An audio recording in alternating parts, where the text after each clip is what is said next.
બેન જોન્સન એક નાટ્યકાર તરીકે, તો બેન જોન્સન એક એલિઝાબેથ હ્યુગનો એક મહાન નાટ્યકાર હતો. તે માત્ર નાટ્યકાર જ નહીં પણ મહાન વિવેચક અને વિદ્વાન હતો, જે નાટકની થિયરી અને મહાવરાથી સુપરિચિત હતો. જ્યારે તેણે નાટકો લખવાની શરૂઆત કરી ત્યારે યુનિવર્સિટી વીટ્સ અને તેમના અનુયાયીઓ, જેમાં શેક્સપિયર ખૂબ જ લોકપ્રિય હતો, તેમના દ્વારા રોમેન્ટિક કોમેડી લખવામાં આવી હતી. તેણે તેના પ્રત્યાઘાત આપ્યો. રંગભૂમિ ઉપર ક્લાસિકલ નાટક રજૂ કરવાનો એ વખતનો દોર ચાલતો હતો, અને નિકોલે એના મતે તેણે તે સમયના રંગભૂમિને અનિષ્ટોને દૂર કરવા કોમિક અને ટ્રેજિક સ્વરૂપને ક્લાસિકલ દ્રષ્ટાંતો આપીને રજૂ કરી હિંમતભેર પ્રયાસ કર્યો હતો. ટ્રેજેડીની બાબતમાં તેને સફળતા ન મળી. કોમેડીની બાબતમાં તે યુગના મહાન વ્યક્તિ તરીકે તે સફળ થયો હતો. તેણે કોમેડીને પોતાની થિયરી વિકસાવી અને તે પ્રમાણે તે સમયના નાટકોમાં સંખ્યાબંધ વસ્તુઓનું પ્રદાન કર્યું.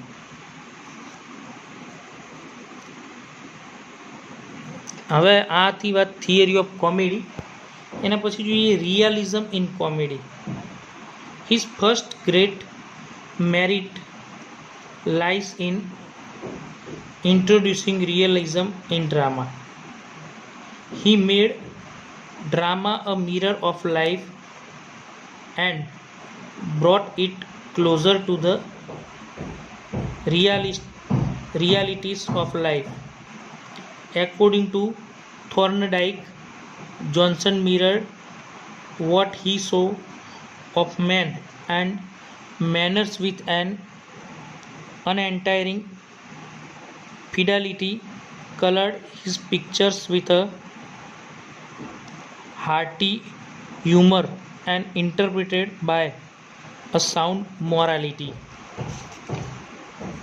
મતલબ કે કોમેડીમાં જે વાસ્તવવાદ છે એમાં નાટ્યકાર તરીકે નાટકમાં જે વાસ્તવિકતા દાખલ કરવામાં તેનો જે મોટો ગુણ રહ્યો છે એની વાત છે. તેણે નાટકને જીવનનો અરીસો બનાવ્યો, જીવનની વાસ્તવિકતાથી નજીક લાવ્યું. થોર્નડાઇકના મતે જોન્સને લોકો વિશે અને તેમની રીતભાત વિશે જે કંઈ જોયું તેને અથાગ રીતે વફાદારીપૂર્વક પ્રતિબિંબિત કરવાનો પ્રયત્ન કર્યો. તેના ચિત્રને હાસ્ય વડે રંગ્યા અને મજબૂત નૈતિકતા દ્વારા તેમનું અર્થઘટન કર્યું. અને પછી છે સેટાયર ઇન કોમેડી, કે જે કોમેડીમાં હાસ્ય વાતો છે એની છે.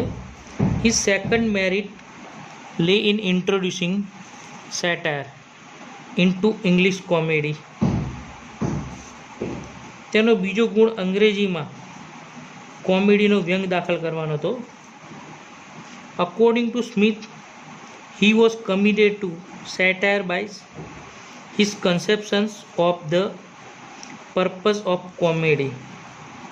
કોમેડીના હેતુ માટે તે વ્યંગને સમર્પિત હતો અને એનો હેતુ એ પ્રેક્ષકોને હસવા જોઈએ એ હતો. The audience must laugh. The play must deal with some folly and cure it by its ridiculous presentations.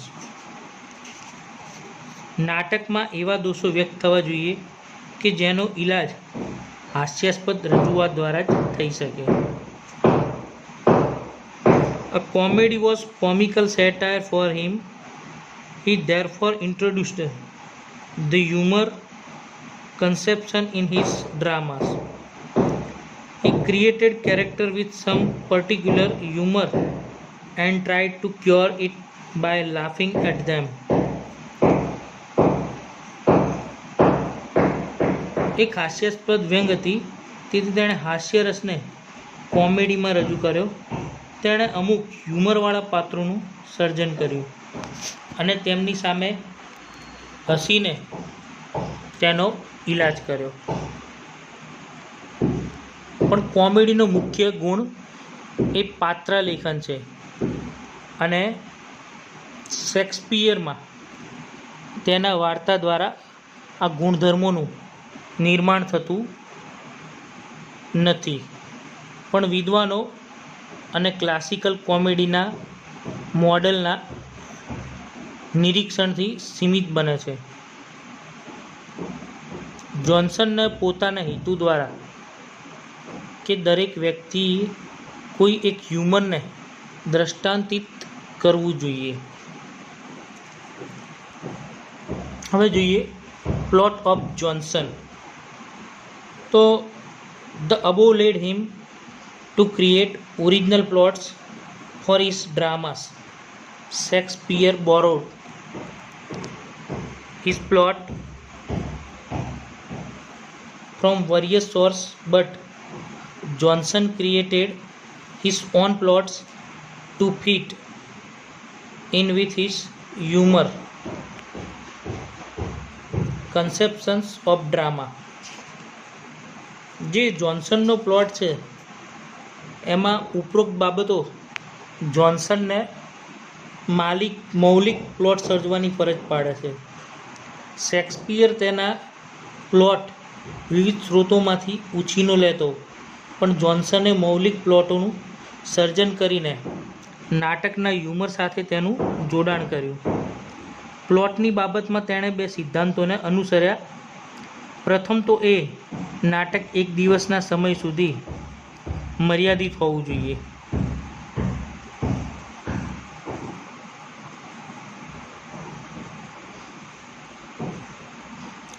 The second is that it should be entire and whole. According to Smith, his use of the humors in his scheme of comedy precludes from borrowing, but his narrowest way and his independence of mind and his interest in the realities of English life as a material for comedy saved him from the temptations. એટલે કે બીજા મતે વાત કરીએ તો બીજું કે તે સંપૂર્ણ બનવું જોઈએ. સ્મિથના મતે કોમેડીમાં તેના હ્યુમરનો ઉપયોગ છે તેને ઉછીનું લેતા અટકાવે છે. અંગ્રેજી જીવનની વાસ્તવિકતા તેની કોમેડીના વિષય પર આધારિત છે. ઉછીની બાબતોને ટાળીને તેણે અઘરી કસોટીઓનો સ્વીકાર કર્યો, જે બાબત સિગ્નોલ હોલ્સિનેડ અને ખુલ્લી ચોરીનો કોઈ વિચાર કરી શકે તેમ નથી.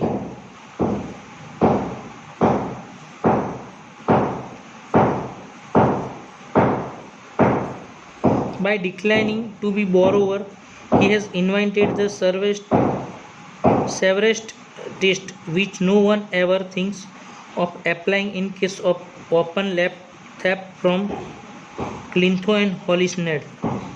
કે જોન્સને એ જ વાત કરી છે કે જે જોન્સનની એલિઝાબેથન કોમેડી છે એને અનુસરે છે. એની શૈલીમાં every man in his humour આંશિક રીતે ગદ્યમાં અને આંશિક રીતે બ્લેન્ક વર્સમાં લખાયું છે. જ્યારે સૂર ગંભીર અને લાગણી વજનદાર હોય ત્યારે તેમણે પદ્યનો ઉપયોગ કર્યો.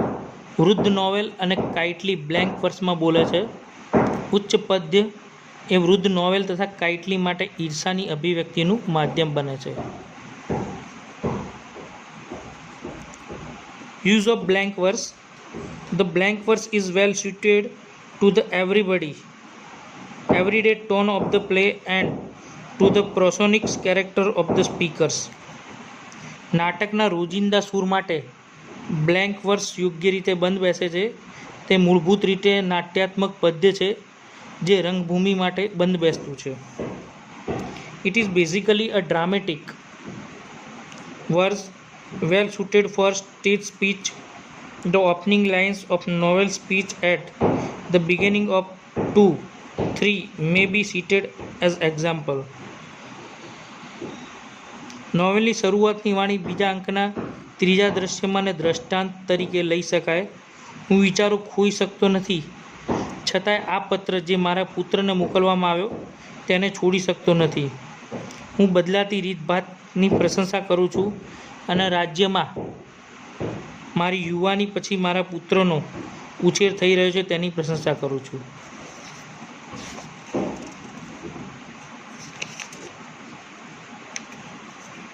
Use of prose. In prose, Johnson has followed his own principle as stated in the prologue, is that a comedy dealing as it does with it the ordinary deeds of men should be concluded in a language such as men do use.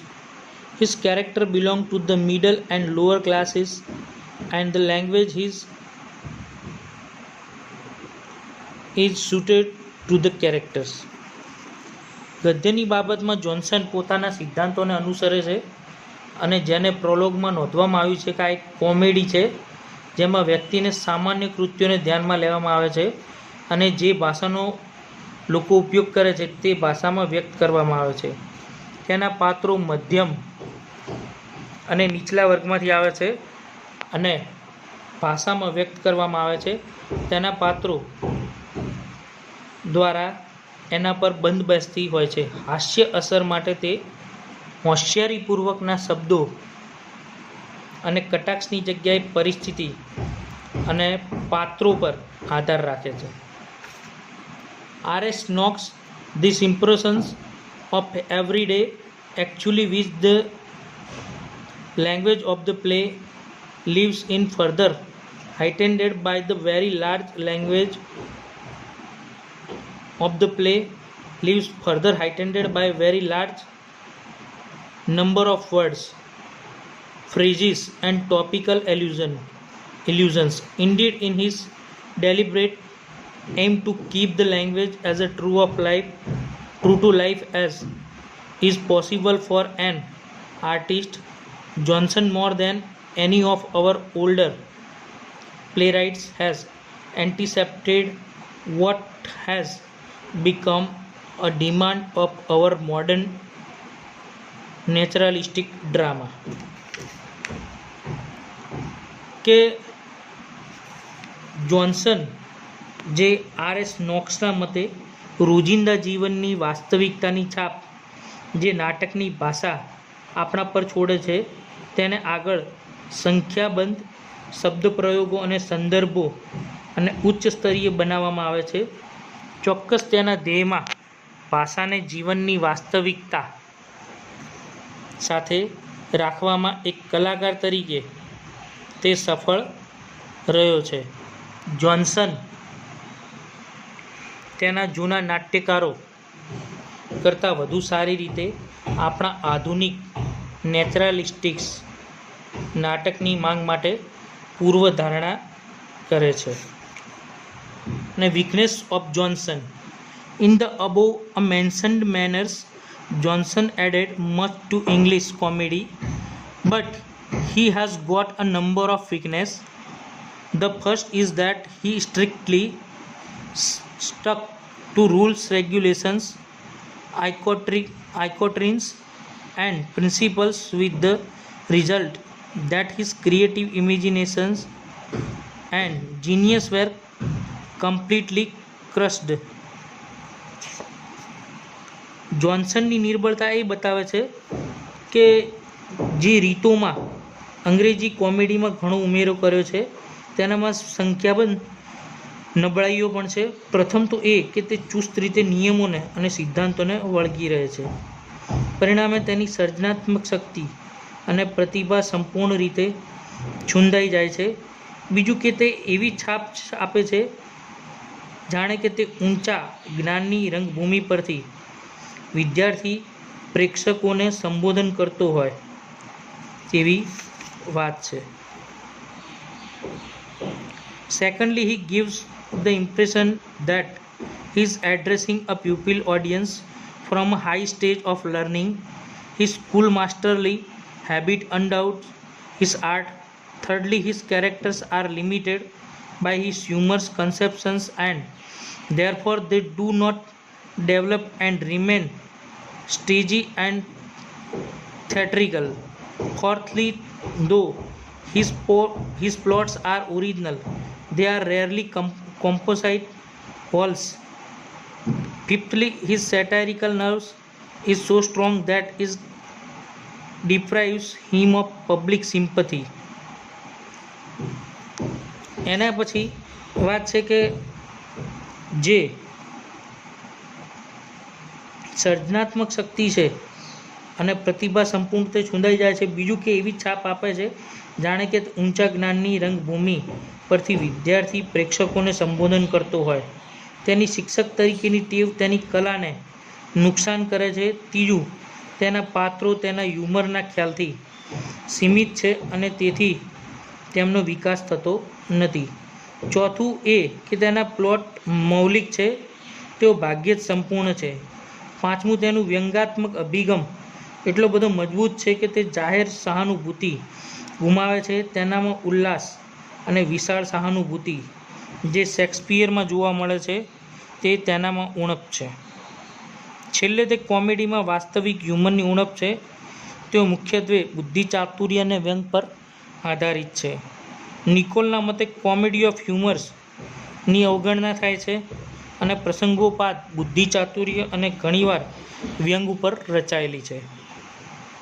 અને લાસ્ટમાં conclusion, on the whole, Johnson was the greatest comic dramatist of his age, except Shakespeare. His great contribution lies in giving comedy its place of honor in the dramatic world.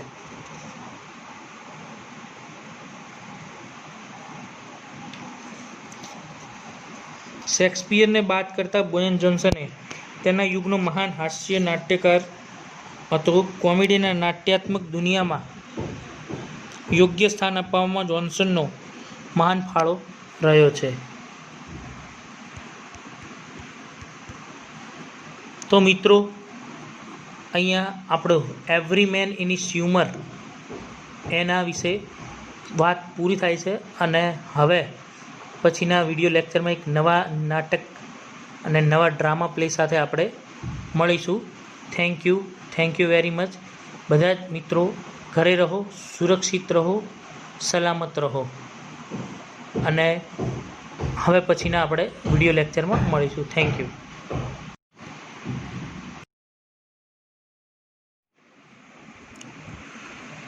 બેન Johnson એક નાટ્યકાર તરીકે,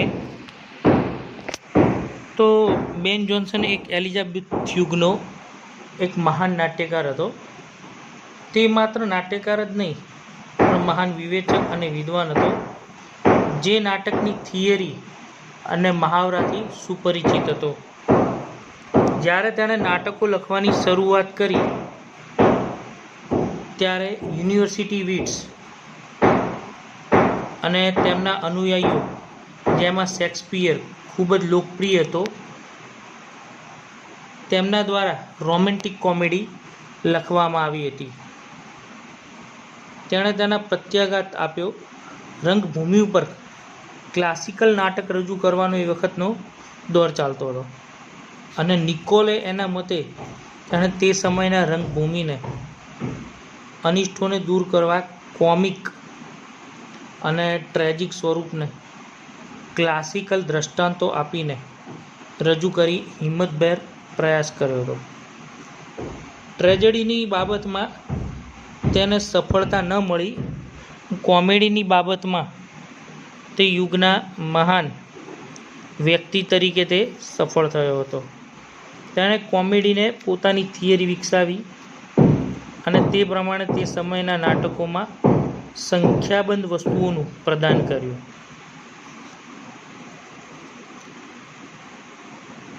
હવે આથી વાત theory of comedy. એના પછી જોઈએ realism in comedy. His first great merit lies in introducing realism in drama. He made drama a mirror of life and brought it closer to the realities of life. According to Thorndike, Johnson mirrored what he saw of men and manners with an untiring fidelity, colored his pictures with a hearty humor and interpreted by a sound morality. मतलब કે કોમેડીમાં જે વાસ્તવવાદ છે એમાં નાટ્યકાર તરીકે નાટકમાં જે વાસ્તવિકતા દાખલ કરવામાં તેનો જે મોટો ગુણ રહ્યો છે એની વાત છે. તેણે નાટકને જીવનનો અરીસો બનાવ્યો, જીવનની વાસ્તવિકતાથી નજીક લાવ્યું. થોર્નડાઇકના મતે જોન્સને લોકો વિશે અને તેમની રીતભાત વિશે જે કંઈ જોયું તેને અથાગ રીતે વફાદારીપૂર્વક પ્રતિબિંબિત કરવાનો પ્રયત્ન કર્યો. તેના ચિત્રને હાસ્ય વડે રંગ્યા અને મજબૂત નૈતિકતા દ્વારા તેમનું અર્થઘટન કર્યું. અને પછી છે સેટાયર ઇન કોમેડી, કે જે કોમેડીમાં હાસ્ય વાતો છે એની છે. હિઝ સેકન્ડ મેરિટ લે in ઇન્ટ્રોડ્યુસિંગ satire into English comedy. તેનો બીજો ગુણ અંગ્રેજીમાં કોમેડીનો વ્યંગ દાખલ કરવાનો હતો. According to Smith, he was committed to satire by his conceptions of the purpose of comedy. કોમેડીના હેતુ માટે તે વ્યંગને સમર્પિત હતો અને એનો હેતુ એ પ્રેક્ષકોને હસવા જોઈએ એ હતો. The audience must laugh. The play must deal with some folly and cure it by its ridiculous presentations. નાટકમાં એવા દોષો વ્યક્ત થવા જોઈએ કે જેનો ઇલાજ હાસ્યાસ્પદ રજૂઆત દ્વારા જ થઈ શકે. A comedy was comical satire for him. He therefore introduced the humor conception in his dramas. He created character with some particular humor and tried to cure it by laughing at them. એક હાસ્યાસ્પદ વ્યંગ હતી, તેથી તેણે હાસ્યરસને કોમેડીમાં રજૂ કર્યો. તેણે અમુક હ્યુમરવાળા પાત્રોનું સર્જન કર્યું અને તેમની સામે હસીને તેનો ઇલાજ કર્યો. પણ કોમેડીનો મુખ્ય ગુણ એ પાત્ર લેખન છે અને શેક્સપિયરમાં તેના વાર્તા દ્વારા આ ગુણધર્મોનું નિર્માણ થતું નથી, પણ વિદ્વાનો અને ક્લાસિકલ કોમેડીના મોડલના નિરીક્ષણથી સીમિત બને છે. જોન્સનને પોતાના હેતુ દ્વારા કે દરેક વ્યક્તિએ કોઈ એક હ્યુમરને દ્રષ્ટાંતિત કરવું જોઈએ. હવે જોઈએ પ્લોટ ઓફ જોન્સન. તો the above led him to create original plots for his dramas. Shakespeare borrowed his plot from various sources, but Johnson created his own plots to fit in with his humor conceptions of drama. જે જોન્સનનો plot છે એમાં ઉપરોક્ત બાબતો જોન્સનને મૌલિક plot સર્જવાની ફરજ પાડે છે. Shakespeare તેના plot વિવિધ સ્ત્રોતોમાંથી ઉછીનો લેતો, પણ જોન્સને મૌલિક પ્લોટોનું સર્જન કરીને નાટકના હ્યુમર સાથે તેનું જોડાણ કર્યું. પ્લોટની બાબતમાં તેણે બે સિદ્ધાંતોને અનુસર્યા. પ્રથમ તો એ નાટક એક દિવસના સમય સુધી મર્યાદિત હોવું જોઈએ.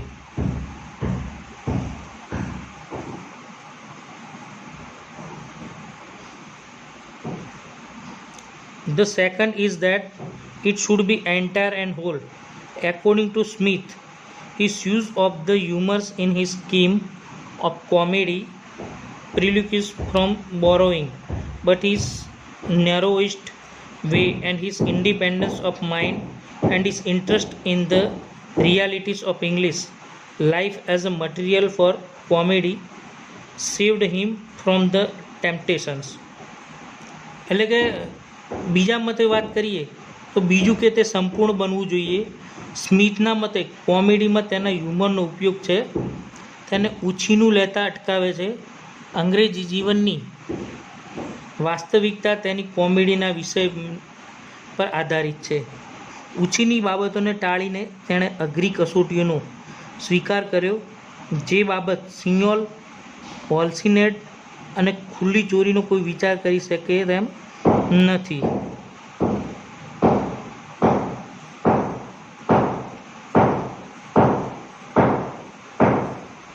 By declining to be borrower, he has invented the severest test which no one ever thinks of applying in case of open theft from Clinton and Hollisned. કે જોન્સને એ જ વાત કરી છે કે જે જોન્સનની એલિઝાબેથન કોમેડી છે એને અનુસરે છે. એની શૈલીમાં every man in his humour આંશિક રીતે ગદ્યમાં અને આંશિક રીતે બ્લેન્ક વર્સમાં લખાયું છે. જ્યારે સૂર ગંભીર અને લાગણી વજનદાર હોય ત્યારે તેમણે પદ્યનો ઉપયોગ કર્યો. વૃદ્ધ નોવેલ અને કાઇટલી બ્લેન્ક વર્સમાં બોલે છે. ઉચ્ચ પદ્ય એ વૃદ્ધ નોવેલ તથા કાઇટલી માટે ઈર્ષાની અભિવ્યક્તિનું માધ્યમ બને છે. Use of blank verse. The blank verse is well suited to the everyday tone of the play and to the prosonic character of the speakers. નાટકના રોજિંદા સૂર માટે બ્લેન્ક વર્સ યોગ્ય રીતે બંધ બેસે છે. તે મૂળભૂત રીતે નાટ્યાત્મક પદ્ય છે જે રંગભૂમિ માટે બંધ બેસતું છે. It is basically a dramatic verse well suited for stage speech. The opening lines of novel speech at the beginning of 2-3 may be cited as example. નોવેલની શરૂઆતની વાણી બીજા અંકના ત્રીજા દ્રશ્યમાં ને દ્રષ્ટાંત તરીકે લઈ શકાય. હું વિચારો ખોઈ શકતો નથી, છતાંય આ પત્ર જે મારા પુત્રને મોકલવામાં આવ્યો તેને છોડી શકતો નથી. હું બદલાતી રીતભાતની પ્રશંસા કરું છું અને રાજ્યમાં મારી યુવાની પછી મારા પુત્રનો ઉછેર થઈ રહ્યો છે તેની પ્રશંસા કરું છું.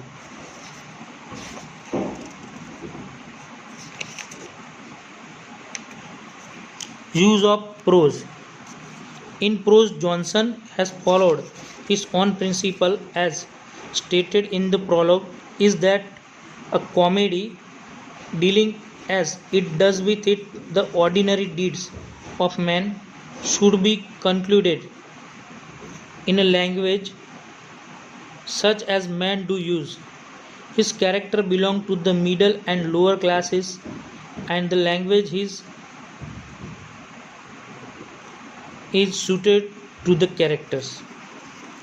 ગદ્યની બાબતમાં જોન્સન પોતાના સિદ્ધાંતોને અનુસરે છે અને જેને પ્રોલોગમાં નોંધવામાં આવ્યું છે કે આ એક કોમેડી છે જેમાં વ્યક્તિને સામાન્ય કૃત્યોને ધ્યાનમાં લેવામાં આવે છે અને જે ભાષાનો લોકો ઉપયોગ કરે છે તે ભાષામાં વ્યક્ત કરવામાં આવે છે. તેના પાત્રો મધ્યમ અને નીચલા વર્ગમાંથી આવે છે અને